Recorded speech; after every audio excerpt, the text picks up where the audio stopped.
That material has the strangest molecular structure I've ever seen. Changing. Yes, it's absorbing the radium from the stabilizer. Quick, turn it off. Varios de nuestros episodios comienzan con esta misma imagen, la de la portada del primer ejemplar de Los Cuatro Fantásticos. Con haber visto alguno de nuestros vídeos dedicados al universo Marvel habrás percibido una auténtica idolatría hacia los primeros años de los superhéroes de esta editorial, cuyo boom se produjo durante los años 60. Ninguno de los creadores de este canal nació en aquella idealizada década, pero el escritor de este y todos los capítulos del cuarteto tiene una más que estrecha relación con esta familia de superhéroes. Su padre sí nació al mismo tiempo que el super equipo y tuvo el privilegio de poder leer sus primeras aventuras en el bizarro y arcaico formato de Vértice. El escritor nació a comienzos de los 2000, en pleno albor del cine de superhéroes, y una de las primeras películas que recuerda haber visto es no la versión del 2005 de Los Cuatro Fantásticos, sino Los Increíbles, cuya estética retrofuturista pareció grabarse involuntariamente en su cerebro para forjar sus gustos futuros. Por supuesto, vio ambas adaptaciones de Los Cuatro Fantásticos de Fox, además de los clásicos dibujos con el robot Herbie. En la peluquería pedía el corte de pelo de Johnny Storm y algunos de sus primeros juguetes fueron figuritas del Doctor Muerte y de Estela Plateada, que rápidamente se convertirían en sus personajes favoritos y que, bueno, parecieron vaticinar un futuro consumista. El escritor sintió muy pronto, y tal vez atraído por las aventuras de estos superastronautas, un gran interés por la exploración espacial y la vida extraterrestre, y el primer tebeo que recuerda pertenece a las ediciones de Bongo de Los Simpson, cuya portada homenajea aquella primera cubierta que hemos podido conocer al principio del vídeo. Con el paso del tiempo, influenciado por su padre, se acostumbró a leer solo los cómics de los años 60, primordialmente los dibujados por Jack Kirby y dialogados por Stan Lee. Así que sabréis por dónde van a ir los tiros en esta comparación. ¿Para qué vamos a negar que en un canal llamado Kirby Crackle, y que no para de echarle flores a la etapa fundacional de la primera familia marvelita en cada documental, esa misma etapa va a ganar un pulso contra cualquier otra época? Bueno, a veces lo interesante no es saber la solución a una pregunta, sino el proceso y los puntos recogidos que llevan a conocer su respuesta. Así que hoy en Kirby Crackle nos atrevemos a diseccionar y tal vez cuestionar la tan adorada etapa de John Byrne como autor completo de Los Cuatro Fantásticos, para averiguar si puede llegar a compararse a los años de Stan Lee y de Jack Kirby.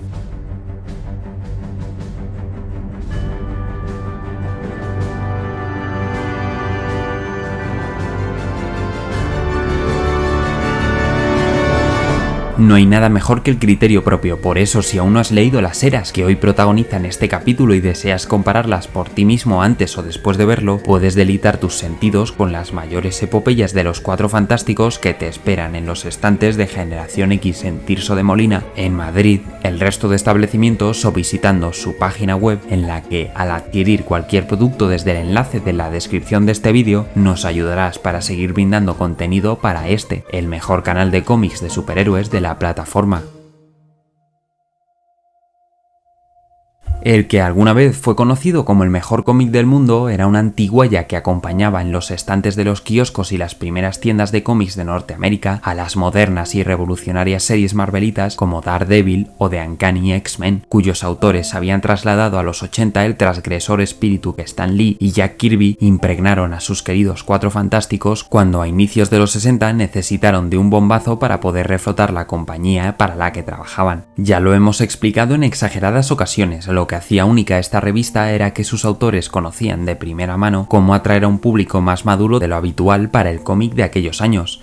La mezcla de los estereotipos de la ciencia ficción de serie B, las nuevas corrientes de pensamiento de la sociedad estadounidense, la creíble construcción de dinámicas entre personajes y con su entorno que se veía impactado por la más absoluta actualidad y un innegable talento de sus autores, atraparon a una nueva generación de jóvenes que rápidamente hicieron suya la explosión Marvel abanderada por Los Cuatro Fantásticos. Sus icónicas aventuras alimentaban la imaginación de los lectores mes a mes durante casi 10 años, hasta que Kirby abandonó la editorial y Lee optó por hacerse cargo de otras responsabilidades. Uno de estos lectores era John Byrne, que había quedado prendado por las primeras publicaciones de la colección, a la que con el tiempo le perdería interés hasta que a una mayor edad quiso reencontrarse con estos entrañables aventureros en un tiempo en el que su amor por el medio de las viñetas no paraba de crecer. Durante los 70 y mientras el cuarteto se comenzaba a quedar relegado a un fenómeno específico de la era atómica y su estética, ahora retrofuturista, Byrne comenzaría a hacer sus pinitos en la industria del cómic. Después de una memorable estadía en Iron Fist, John sustituyó sustituiría a Dave Cockrum como dibujante de la relanzada serie de la Patrulla X junto a Chris Claremont. Byrne convirtió a los mutantes en el nuevo buque insignia de la Casa de las Ideas, como en su día fueron los Cuatro Fantásticos. La épica cósmica presentada durante estos ejemplares de finales de los 70 e inicios de los 80 junto al desarrollo de los pupilos de Charles y la tremenda creatividad parecían dignos sucesores del legado de Lee y Kirby. Así que, ¿por qué no habrían de intentar impregnar este talento al que fue el mejor cómic del mundo y recuperar así la gloria perdida?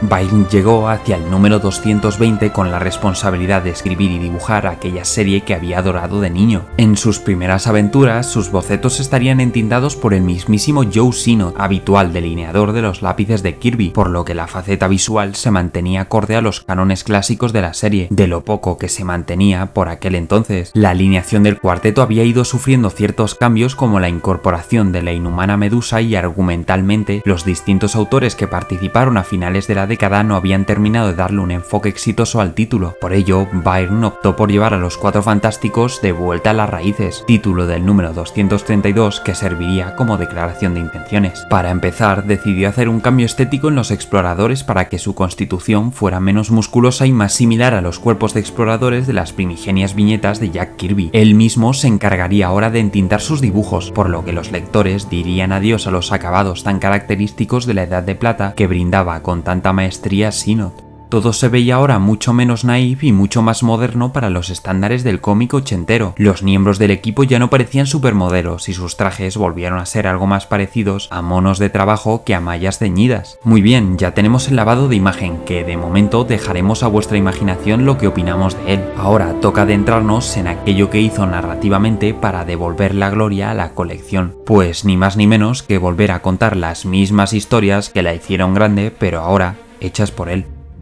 No mentimos. Leer en su mayoría la etapa de Byrne en los Cuatro Fantásticos conociendo al detalle la obra de Stan y Jack es cuanto menos una sensación repetitiva. Los propios personajes lo manifiestan en algunas viñetas. Pasar las páginas de las recopilaciones genera una concatenación de déjà vus constante que no hacen más que hacerte esperar por algo inesperado que rara vez llega. Está bien que Byrne buscase recuperar la esencia más clásica de los héroes, pero no por ello necesitaba repetir tramas una y otra vez. Los villanos habituales vuelven a la serie para ejecutar los mismos planes que ya hicieron en su día, la mayoría con resultados muy similares. El Doctor Muerte vuelve a encoger al cuarteto, el Hombre Topo trae de vuelta los mismos monstruos de las profundidades. Hay enfrentamientos con Annihilus en la zona negativa muy similares al original. Otra vez, Muerte lleva el edificio Baxter al espacio. Se vuelve a enseñar de la misma forma un planeta de Skrulls cuya apariencia imita la Nueva York de la Depresión, y en muchos momentos las viñetas son directamente calcos de los dibujos de los años 60, pero sin ser Kirby, evidentemente. Esto seguramente sea la opinión más personal de este capítulo, pero Byrne no llega ni a las suelas de los zapatos allá con respecto a la imaginación dispuesta en cada página, ni la despampanante acción, ni siquiera en cuanto a postales de ciencia ficción se refiere. Y repetimos aquello de que John buscó alejar su representación de los héroes como iconos de belleza, pero debéis reconocer que esto es más agradable de ver que esto, y esto que esto otro. En cuanto a guión se refiere, hay momentos en los que Byrne parece querer encontrar nuevos matices plantando semillas bastante interesantes, como qué le ocurre a la Latveria cuando Victor Von Doom no está al mando, o cómo son algunos de los nuevos heraldos de Galactus, como Terrax o Frankie Ray. Nuevo interés amoroso de Johnny que sacrifica su vida en favor de la Tierra y se convierte en Nova, nuevo esbirro del Devorador de Mundos. Un devorador de mundos del que se intenta sacar partido al tener una extraña pero atrayente relación de amistad con Reed Richards, pero a menudo el autor vuelve a caer en todos y cada uno de los vicios de los que la revista llevaba años acusando, la cosa queriendo dejar de ser la cosa, la repetitiva anunciación de alguno de estos desaprovechados heraldos de Galactus, las desventuras amorosas de Johnny y el insuficiente desarrollo de Franklin Richards. El primogénito de Reed y Sue nació como un poderoso mutante que esporádicamente en las páginas parece revelar un nuevo poder, pero nunca se profundiza en él como se debía. Son varias las historias en las que básicamente nadie se acuerda ni de que existe, aunque en otras es el encargado de salvar el día, sin darle luego demasiada importancia. Y es que una debilidad de esta etapa es la sensación de que ciertas cosas que son bastante rupturistas para el status quo de los Cuatro Fantásticos luego no tienen demasiada repercusión en los ejemplares siguientes. Incluso a veces, Byrne parece no tomarse en serio la colección. Pongamos de ejemplo 3 grandes sucesos. El primero es el juicio de Reed Richards. La emperatriz Shi'ar Lilandra juzga a Mr. Fantástico por haberle salvado la vida a Galactus. Entidades cósmicas de la talla de Odín, Eternidad o el Vigilante asisten a este tribunal extraterrestre que proyecta la cautivante reflexión de si el Devorador de Mundos es un ente del cosmos necesario para su subsistencia o no. Podría haber sido un ejemplar épico y para el recuerdo, pero Byrne decide enfocarlo desde el punto de vista del propio John Byrne, rompiendo la cuarta pared de la forma más anticlimática posible, obligado a encontrar a los 4 fantásticos porque no tiene una historia para contar ese mes. Parece que a partir de ahí el escritor habría dejado muy claro cómo sería la serie en adelante. Serían varias las situaciones que no abordaría con suficiente seriedad. No pedimos ni mucho menos que esto sea un drama constante, pero aunque inocente y optimista, las aventuras originales del cuarteto estaban impregnadas por una melodramática visión más grande que la vida, muy propia de la pomposidad teatral de la space opera. Pero es que Byrne falla en aspectos así, no tenemos otra manera de decirlo, especialmente con una Sue Storm con la que, de nuevo, se vislumbran intentos constantes por convertirla en el ancla del grupo, queriendo hacerla más fuerte que nunca, dejando claro, por ejemplo, que ya no es la chica invisible, ahora es la mujer invisible. Es entendible, es uno de los personajes con mayor potencial en la editorial, y como decimos, John le da espacio para crecer, pero luego se lo arrebata utilizándola como un objeto sexual o una burda copia de su propia Fénix Oscura, cuando Psycho Man la convierte en Malicia después de perder a un hijo concebido con Reed en la zona negativa. Varios autores demostraron mayor madurez que Byrne en estas estancias marvelitas, como Jim Starlin al abordar sin paliativos la muerte por cáncer del Capitán Marvel, o el equipo de Iron Man en hacer que éste lidiara con el alcoholismo. Pero John no llega a profundizar en el drama que él mismo ha presentado de que Susan Storm tenga que abortar. Es más, Lee y Kirby crearon casi 20 años antes mayor urgencia argumental con el parto de Franklin, que también tuvo muchas complicaciones. Otra buena idea desaprovechada. Y hablando de ideas, ¿en qué momento se le ocurriría emparejar a la Antorcha Humana con Alicia, la novia de la Cosa? En 1985 tuvo lugar la más ambiciosa historia jamás presentada en Marvel Comics, Secret Wars. Un ser llamado el Todopoderoso decidió reunir a varios héroes y villanos de la Tierra en un planeta mundo batalla para que pelearan entre ellos para su divertimento y disfrute. Los miembros varones del cuarteto fueron seleccionados, al igual que un Doctor Muerte que obraría en aquel páramo extraterrestre su mayor plan maléfico hasta la fecha. La Cosa en aquellas fechas no estaba en su mejor momento con Alicia, y cuando este maxi evento culminó, en Marvel decidieron que Ben Grimm debía quedarse viviendo sus propias aventuras en mundo batalla. Hulka sería su sustituta desde la propia serie. La novia ciega de la adorable Cosa de ojos azules, evidentemente, quedó más que resentida. Pero es aquí cuando todo toma una dirección muy extraña. Johnny y Alicia, que ya han sido durante casi 20 años prácticamente familia, o sin el prácticamente, inician una relación amorosa hasta el punto de casarse tiempo después, aunque Ben regresara de sus historias en solitario. Y, como no, de nuevo Byrne no profundizó demasiado en aquel conflicto. Se decantaba más por hacer chistes con Hulka y dibujarla con muy poca ropa, preparándose para su futuro trabajo en The Sensational She-Hulk y seguir repitiendo las mismas tramas ya leídas décadas antes. Los que jamás habían disfrutado de las primeras historias del cuarteto seguramente las verían como algo novedoso y revolucionario, pero a nuestra humilde opinión, John Byrne cuando copiaba ejemplares pasados no los mejoraba, y cuando decidía reinventar muchas veces no hacía más que estropearlo todo. Es curioso, pues el autor, como hemos dicho antes, tenía un gran talento para desarrollar equipos y epopeyas cósmicas como demostró en X-Men. Demostraría contemporáneamente en Los Vengadores y a futuro en arcos argumentales fuera de la colección como la última historia de Galactus, una reflexiva y muy recomendable fábula cósmica publicada en Epic Illustrated, que presenta a Frankie Ray, ahora Nova, descubriendo en el futuro los últimos resquicios de la civilización terrícola en el espacio, durante un misterioso viaje junto al Devorador de Mundos a través de los enigmas del infinito. Pero, ¿por qué a nuestro parecer John Byrne no logró demostrar su valía en Los Cuatro Fantásticos? Muy fácil, los remakes live action de Disney nos superan a los clásicos animados, ¿verdad? Pues algo similar ocurre con esta colección. No es cuestión única de John Byrne. Todos los autores que han pasado a lo largo de los años por el mejor cómic del mundo tenían la mejor de sus intenciones, pero nadie ha conseguido igualar la maravillosa colección que salvó las carreras de Stan y Jack. Todos sus sucesores eran los mejores del medio en aquel momento y nadie ha terminado de capturar su esencia más pura. ¿Qué tiene esta superfamilia para que nadie pueda volver a representarlos tan brillantemente? Esta respuesta también debería ser fácil. Los Cuatro Fantásticos surgieron en aquellos maravillosos 60, concretamente en sus inicios en un periodo de la edad contemporánea que muchos tenemos idealizado. Eran los tiempos de la era atómica, cargada de grandes miedos y prejuicios ante lo desconocido, pero también de grandes esperanzas puestas en la prosperidad. Hablamos de un tiempo en el que el futuro no se vislumbraba con preocupación, sino con ilusión. Se creía que el ser humano era capaz de todo. Al fin y al cabo, íbamos a ir al espacio exterior. Los Cuatro Fantásticos representaron esta expectativa por los prodigios del futuro. Stan y Jack abrazaron el pensamiento y los roles de su tiempo, y los idealizaron en cuatro astronautas que enfrentaron sus miedos e inseguridades para enardecer un estilo de vida optimista. Eran los héroes que esos años necesitaban, el orgullo de todo un país. Puede que demasiado inocentes para las generaciones futuras, amigables, complejos e imperfectos, y en sus imperfecciones radicó su genialidad. Stan y Jack crearon una familia que reflejara los roles modernos de su tiempo en un entorno real. Ese fue el mayor acierto para hacer a los lectores cómplices de lo ocurrido en las viñetas. Unas viñetas eternas, dibujadas con majestuosidad por un hombre inigualable, que hizo eternamente suyos a Reed, Sue,